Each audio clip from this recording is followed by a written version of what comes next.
Oi, gente! Eu vim hoje conversar com vocês um pouquinho sobre timidez. Já é a terceira vez que eu tento gravar esse vídeo. A primeira vez eu gravei mais de 3 anos atrás, quando eu pensei em começar um canal e eu simplesmente não postei, por vergonha mesmo.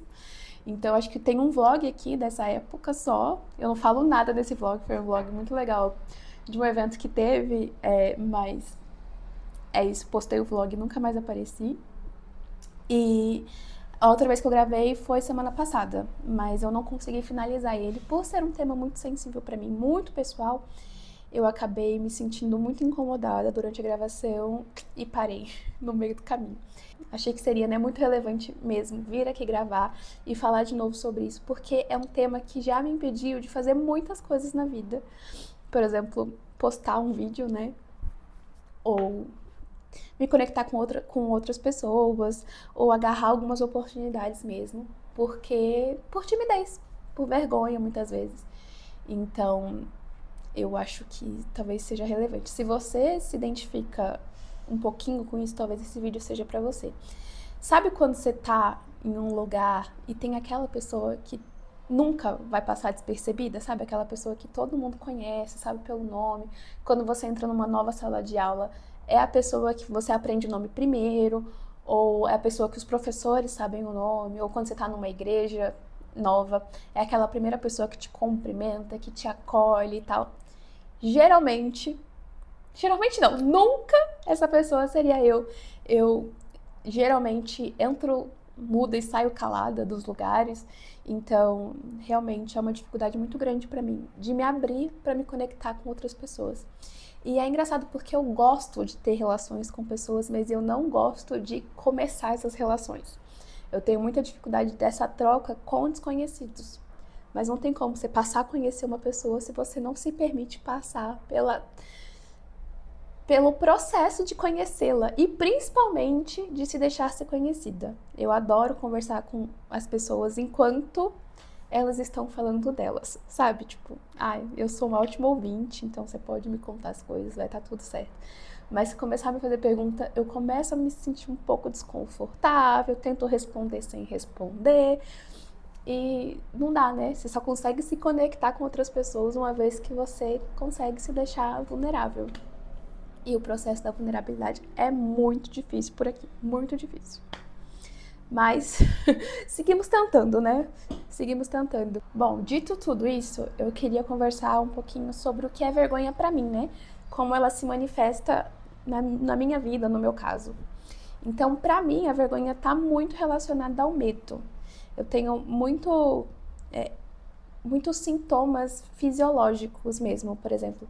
Quando eu começo a me sentir um pouco exposta, ou eu tenho que fazer alguma apresentação em público, ou eu vou começar uma conversa com uma pessoa que não é muito próxima, eu sinto minha mão suar. Suar não, né? Suar. Eu tenho palpitação, eu tenho...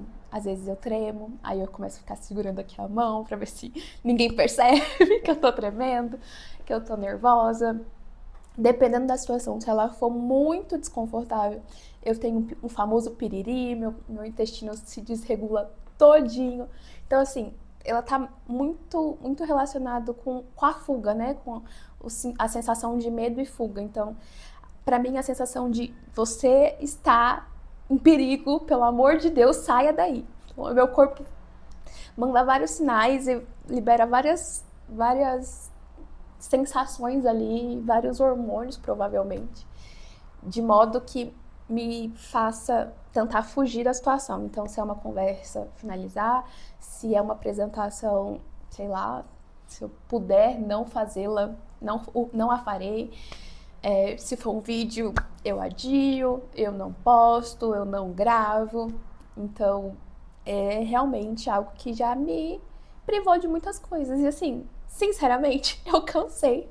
Eu quero conseguir fazer o que eu quero fazer e, apesar de sentir esse desconforto, conseguir lidar com ele de uma forma a que eu decida o que eu consigo fazer, o que eu não consigo fazer, o que eu quero fazer ou não, e não só tomar essas decisões baseado no medo, que é basicamente o que tem acontecido até então, né? sendo muito, muito, muito vulnerável e sincera com vocês, é basicamente esse o jeito que acontece. Eu tenho um exemplo muito claro, assim, que eu e meu marido, né, nós casamos e 3 meses depois a gente foi morar na Bahia para estudarmos, né, dar continuidade nos nossos estudos. Ele foi fazer um curso, eu fui fazer outro. E ele me convidou para ir junto com alguns amigos que ele tinha feito na faculdade dele, né, no curso dele, fazer um culto de pôr do sol. E a minha primeira reação foi: não vou. Eu não conheço essas pessoas, eu não quero ir. Não tem por que eu ir, não tem nenhum motivo. A gente faz aqui em casa, faz só nós dois, tá tudo bem. E ele sabendo mais ou menos como eu funciono, ele insistiu, até porque a gente ainda não tinha feito muitas amizades ali. A gente conhecia algumas pessoas, conversava rasamente com algumas pessoas, mas a gente não tinha nenhuma relação muito próxima mesmo. E depois de alguma insistência dele, ele sabe que eu gosto, né, de culto de pôr do sol, enfim. Ele achou que as pessoas que ele tinha conhecido faria sentido para mim e tal. Então, ele sabia que provavelmente me faria bem uma vez que eu conseguisse ultrapassar essa barreira inicial. Então, ele insistiu e eu, a muito contragosto, aceitei. Fui nesse pôr do sol e falei pra ele: se eu não me sentir bem, a gente não volta. Ai, eu lembro muito disso. E hoje, essas pessoas que estavam ali naquele culto, naquele primeiro encontro, são as pessoas que a gente levou na graduação, são as pessoas que a gente continua conversando até hoje, são amigos que a gente sabe que pode contar mesmo pra qualquer coisa, sabe? A gente criou um laço muito forte, porque ali na situação que a gente estava, todas as pessoas estavam longe da sua família, né? Então, a gente foi de São Paulo para Bahia para fazer a graduação. Parte dos nossos amigos saiu de Goiânia para fazer a graduação na Bahia, a outra parte estava em Minas ou no Rio de Janeiro e foi ali para Bahia para fazer a graduação, Mato Grosso, Espírito Santo. Então, assim, as pessoas estavam longe e dispostas a se conectarem com outras pessoas. E eu não tava muito, mas assim, foi muito bom, muito bom. E hoje, olhando para trás, eu sei o que eu tenho, né? Essa conexão que a gente criou com essas pessoas, com esses casais, principalmente de amigos. E eu percebo o quanto eu poderia ter perdido se eu tivesse simplesmente recusado um convite que seria muito simples, sabe? O convite não era: você quer fazer amigos pra vida inteira. O convite era: vamos ali fazer um pôr do sol com uma galera, sabe?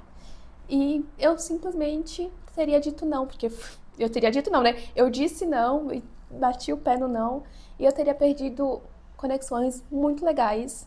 E eu acredito que é o que eu tenho perdido por muito tempo, assim, sabe? Tenho me privado de me conectar com outras pessoas e ter outras relações muito legais e agarrar oportunidades que poderão ser muito legais por medo, por timidez, por vergonha. E isso acaba aqui. Então, esse é um vídeo basicamente explicando pra vocês um pouquinho como funciona pra mim, né, como se manifesta em mim, porque eu sei que cada pessoa tem timidez específicas. Tem gente que não tem problema em se conectar com novas pessoas, mas tem muita dificuldade em falar em público. Outras pessoas pode funcionar de uma forma diferente, enfim. Pra mim, é mais ou menos assim que funciona. É uma dificuldade com coisas novas e com públicos grandes. Então, basicamente isso. Eu converso muito com o Kevin que o maior jeito que eu sinto o cuidado de Deus comigo é através das pessoas que Ele coloca na minha vida. Então, muitas pessoas da minha família, muitos dos meus amigos, o próprio Kevin, a família que virou minha família, que veio através, né, do meu relacionamento com Ele. Então, Deus tem cuidado de mim, assim, muito, muito, muito através das pessoas. A primeira vez que a gente foi lá pra Bahia, que eu fui pra Bahia, né? Que eu fui primeiro fazer minha matrícula e resolver algumas questões de achar casa e tal, porque o Kevin tava resolvendo outras pendências do trabalho dele ainda em São Paulo. Deus abriu a porta mesmo de uma amiga da minha sogra que me acolheu em casa e que virou nossa família lá assim que a gente chegou. Então ela me acolheu, ela me ajudou a fazer minha matrícula na faculdade, ela me me levou para procurar casa, né? Porque eu não fui de carro dessa primeira vez. Então ela que me levou para cima e para baixo, tirou do tempo dela, sabe? Pra me para me ajudar e eita, para me ajudar, e é uma família muito querida que Deus nos deu lá. E eu tenho percebido que essa minha barreira que eu tenho colocado, né? Que eu tenho colocado não, nessa barreira que eu tenho de me conectar com pessoas, me impede tanto de ser cuidada quanto de cuidar de outras pessoas, sabe? Então, eu acho que a timidez atrapalha muito o nosso propósito, pelo menos tem atrapalhado o meu, sabe? Por exemplo, uma dessas pessoas que eu conheci nesse pôr do sol, ela tinha uma neném delicinha. A Letícia, acho que a Letícia tinha 1 ano e meio, mais ou menos, nessa época. E passado 1 ano, depois ela engravidou de novo e teve outro bebê. E eu tive a oportunidade de ajudar ela com os cuidados iniciais ali com a Leti, enquanto o Levizinho estava no hospital.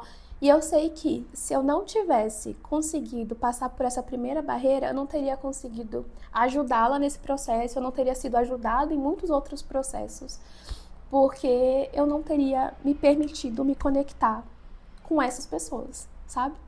Além de ter perdido amigos, eu teria perdido oportunidades de ser útil, sabe? De ser útil. A gente chegou uma época, a gente passou a pandemia lá, né? Então, a gente pegou Covid, eu e o Kevin, e a gente foi ajudado por parte desses amigos. Então, vinha gente, deixava comida na nossa porta, nos dava remédio na porta, assim, sem contato, mas, sabe, cuidando da gente mesmo. Não tem como a gente exercer nosso propósito se a gente estiver distante de pessoas. E na minha realidade, é uma realidade que a gente se muda muito, né? A gente é de São Paulo, assim que casamos, fomos para Bahia e hoje moramos em Brasília. Então, a gente tem eu tenho, né, a necessidade de me conectar várias vezes e de novo, e me abrir de novo com outras pessoas e ter essa barreira muito bem estabelecida de eu não falo com desconhecidos, eu não me abro pra gente que eu não conheço, vai me impedir de ser útil onde quer que eu vá. Então, nesse processo, eu comecei a ver a minha timidez como o que ela realmente é, medo. E na Bíblia a gente vê várias passagens de Deus nos encorajando, né? Seja forte e corajoso, não tenha medo, não temas. Tem várias passagens em que ele afirma isso, que ele encoraja, né? Vários dos personagens bíblicos para fazer algo que eles não se achavam capazes de fazer, da mesma forma que eu não achava que eu conseguiria finalizar esse vídeo. A gente percebe que não tem muito a ver com quem a gente é, com as características incríveis que temos. É basicamente a gente acreditar em quem nos chama e não nas capacidades que temos, né? Claro que a gente tem que desenvolver quem a gente é e fazer o máximo que a gente pode, mas no final das contas é deixar nas mãos de quem nos chamou a ser útil, quem nos deu um propósito, a confiar que se ele chamou, se ele te confiou algo, ele vai cumprir. Então, se a gente olha pra gente, a gente tem muitos motivos para ter medo, para ficar com vergonha, para se sentir encurralado, mas olhando para ele, a gente só tem motivos para avançar, para aceitar o desafio e ir com medo mesmo. Então, isso eu tenho refletido muito. Ainda não é fácil por aqui, longe de ser, mas me faz ser um pouquinho mais corajosa, apesar do medo, porque eu acho que coragem não é muito a ausência de medo, sabe? É mesmo conseguir agir, conseguir se mover, avançar, apesar dele. Tem sido um exercício mesmo aqui. Isso aqui que eu tô fazendo é um exercício de coragem. Então, gravar pra mim ainda é muito desconfortável. O canal é um desafio mesmo. E eu fico nervosa, eu penso em desistir, mas eu realmente acredito que o conforto não pode, né, a nossa busca pelo conforto, a minha busca pelo conforto, não pode ser maior do que a minha vontade ali de cumprir um propósito. Então, por isso, tenho insistido aqui, apesar de todas as minhas dificuldades, que são muitas mesmo, em fazer isso. Mas é isso, né? A gente segue tentando, ainda que devagar, ainda que não com a constância que deveria, com a constância que o YouTube pede, mas estamos aqui. Então, talvez e muito provavelmente seu desafio não seja o mesmo do que o meu, mas fica aqui a reflexão, né? Tem algo te impedindo de fazer o que você acha que Deus te chamou para fazer? Então, no meu caso, o que mais me impede é a timidez e a vergonha. E não quero deixar mais que isso aconteça. E você?